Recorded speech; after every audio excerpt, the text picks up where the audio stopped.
Hey, those LinkedIn users are something else, aren't they? That's what makes LinkedIn such a big deal.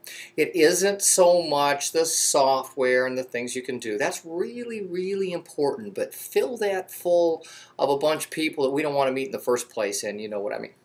So the user community is full of people that are both professionally friends and acquaintances and contacts, as well as on the personal side, and it very easily flips from one to the other. Most of our friends, personal friends nowadays, have some business tie in it somehow. We met through LinkedIn or Facebook, Twitter, an event, something like that. So anyway, pay attention to the people that are on LinkedIn and don't get too caught up in the software.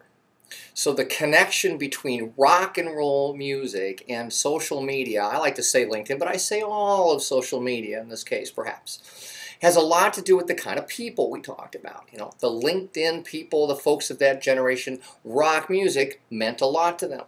And listening to rock music while you're doing your social media, pretty cool too. So think about some of these things where we kind of combine stuff. You wouldn't go running today, would you, without listening to music? Would you go on a long trip? When you're going to sit down and do some of your social media stuff, going to accept invites, going to send out invitations, going to do your group activity, have some rock and roll music on in the background, maybe a classic rock channel, and just see how it goes. I think you're going to have a lot more fun with it. And remember, it's LinkedIn Rockstar told you to do that.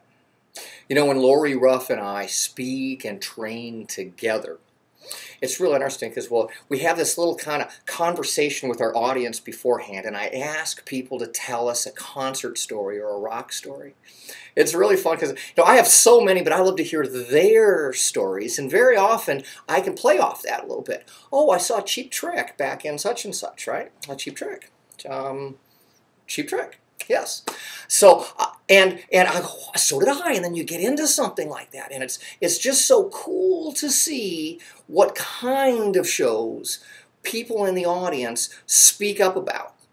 Jane's Addiction came up, and I'm like, wow, I cannot believe that. I mean, wow, Jane's Addiction, wow.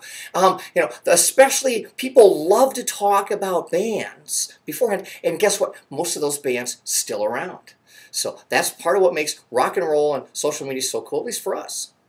So people say, why do we write and talk and speak? What's the big buzz with LinkedIn with us? And you know, it goes back a long ways. You know, we were involved in LinkedIn before LinkedIn was so cool. In fact, MySpace was the cool stuff back then. And if you weren't on MySpace, you probably weren't on anything, because you're more than likely going to be on the big one, right? So everyone's on Facebook now. Not everyone's on LinkedIn. Not everyone's on the others, but everyone seems to be on Facebook. Half the world. So, but back then, another story. And we've sort of evolved quickly into this whole operation that, you know what, maybe it's important to other people, and found out that a lot of people really do care a lot about the business aspect of things above and beyond the social. So we picked up on LinkedIn a while ago and, you know, launched a whole training business, services business, and now we speak and train for organizations that, you know, like to bring the whole thing in at one time to their organization and kind of standardize it all across the generation. So think about what you're going to do with social media this year. Well, just because you're on LinkedIn doesn't mean you can go train and tell everyone else how to use it and what to do about it. We've earned our stripes over a long, long period of time. And frankly, I'm at the top of the game. I'm at the very top on LinkedIn, maxed out at 30,000 connections most of the time.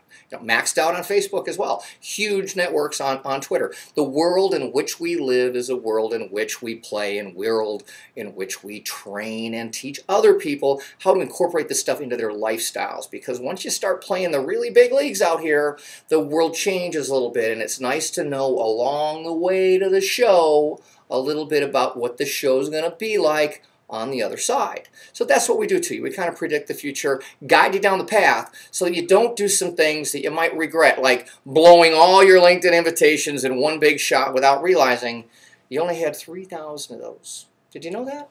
Did you know that, by the way?